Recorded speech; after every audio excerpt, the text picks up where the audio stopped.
تبارك الذي نزل الفرقان على عبده ليكون للعالمين نذيرا۔ مجھے عنقریب آپ صابرین میں سے پاؤ گے۔ یہ باپ بیٹے کی گفتگو اصل قربانی ہے، کس قدر ادب کا پہلو رکھا گیا تو یہ قربانی ہے، اس کو ہم شوق کے ساتھ کریں، ہم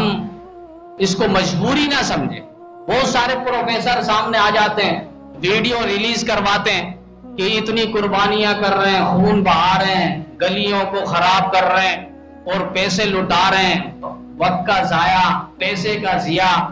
اتنے بڑے بڑے جانور لاتے ہیں، کروڑ روپے میں، لاکھ روپے میں، اگر یہ کسی غریب کی مدد ہو جائے، یعنی ان مامے کو یہاں غریب یاد آ جاتا ہے اور یہاں پر یہ فلسفانہ گفتگو یاد آ جاتا ہے۔ پھر یہ تو کل کو کہیں گے یہ نماز میں جو آپ 20-40 منٹ لگا رہے ہیں یہ نہ لگائیں،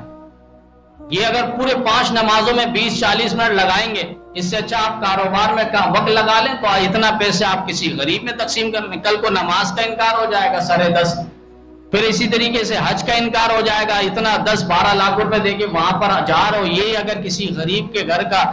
آنگن ہو جائے، کوئی بیٹی رخصت ہو جائے، شادی بیاہ ہو جائے، اس پیسے کو وہاں لگا لیا جائے، کتنا ثواب ملے گا۔ یعنی پھر اسلام کا کوئی رکن باقی نہیں رہے گا اگر اس کے فلسفانہ یہ گفتگو، بے عقلی گفتگو کو اگر ہم سمجھیں اور دیکھیں۔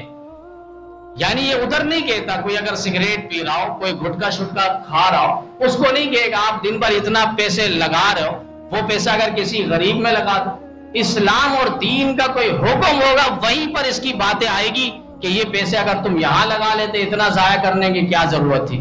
جبکہ اس مامے کو یاد رکھنا چاہیے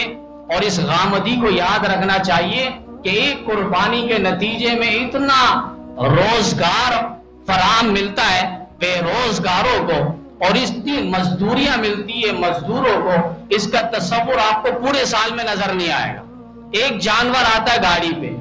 اب گاڑی پر مزدوری بڑھ جاتی ہے، روزگار بڑھ جاتا ہے، گاڑی ڈرائیور والوں کی بلے بلے ہو جاتے ہیں، پھر اس کے ساتھ مزدور ہوتے 2-4، ان کے روزگار بڑھا جاتا ہے، پھر گاڑی چلاتے چلاتے وہ کہیں خراب ہو جائے، میکینک کے فائدے ہو جاتے ہیں، پھر پیٹرول کا فائدہ ہوتا ہے، پھر اسی طریقے سے گائے جس منڈی پہ رکھا جائے، جانور جس منڈی پہ رکھا جائے، وہاں رکھنے کا الگ ٹیکس لے کر ان کے بلے ہو جاتے ہیں، پھر چٹائی کا انتظام ہوتا ہے، ٹوکری کا انتظام ہوتا ہے، پھر گھاس پاس ہے اور اس کے دانے ہیں، وہ بڑی مقدار پہ کسان اس کو اگاتا ہے، نکالتا ہے، فصل بہار کرتا ہے، وہاں اس کے ساتھ مزدور باقاعدہ لگتے ہیں، پھر اس کے لیے چھریاں تلوار تیز کرتے ہیں، اس کے لیے الگ مشین کا انتظام ہوتا ہے، روزگار وہاں بڑھتا ہوا نظر آتا ہے، پھر تلوار سے پہلے، چھریوں سے پہلے لوہے کا ایک کاروبار اور فیکٹریاں آباد ہو جاتی ہیں کہ چھریاں تلوار بنانی ہے تو وہ لوہے کا ایک کاروبار چمکتا ہوا نظر آتا ہے، وہاں سے تلوار تیز یا بنانا، جو پورے سال ہم جس تلوار کو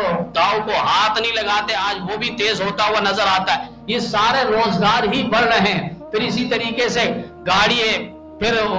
وہاں پر گائے کو تیار کرنا ہے، کھلانا ہے، چارہ دینا، اس کے لیے مزدور الگ رکھا جاتا ہے، پھر قربانی کرنا ہے، کسائیوں کے الگ بلے ہو جاتے ہیں، ان کی مزدوریاں وہاں لگ جاتی ہے، پھر اسی طریقے سے کھال نکالا جاتا ہے، کھال کو دباغت دیتے ہیں، کھال کی فیکٹریاں قائم ہو جاتی ہے، پھر اس کو نبک کے ذریعے دباغت دے کر اس کو حفاظت میں آگے پہنچایا جاتا ہے، اتارنے والے الگ، رکھنے والے الگ، لوڈ کرنے والے الگ، سب کی مزدوریاں بڑھ رہی ہے۔ ایک قربانی ہوتا ہے، ایک قربانی کا عمل ہوتا ہے، لیکن آپ پیچھے دیکھیں گے ہزاروں کی دکانیں چمک رہی ہوتی ہے، ہزاروں کا کاروبار اس سے جھلکتا ہوا ابھرتا ہوا نظر آتا ہے۔ وہ سمجھ رہا ہے کہ اس سے بے روزگاری عام ہوگی، وہ سمجھتا ہے اس کے مال کا ضیاع ہے۔ یہ ان لوگوں کو فلسفہ سنائے جو 5 لاکھ کا جانور لا سکتا تھا لیکن وہ 2 کروڑ کا جانور لایا۔ ہم بھی یہ کہتے ہیں کہ 2 کروڑ کا آپ ایک جانور لا رہے ہیں، اگر 1-2 کروڑ کا آپ 20 جانور لا کے کھڑے کر دیں اور اس کے غریبوں میں تقسیم گوشت کر لیں، اس کا زیادہ ثواب ہو۔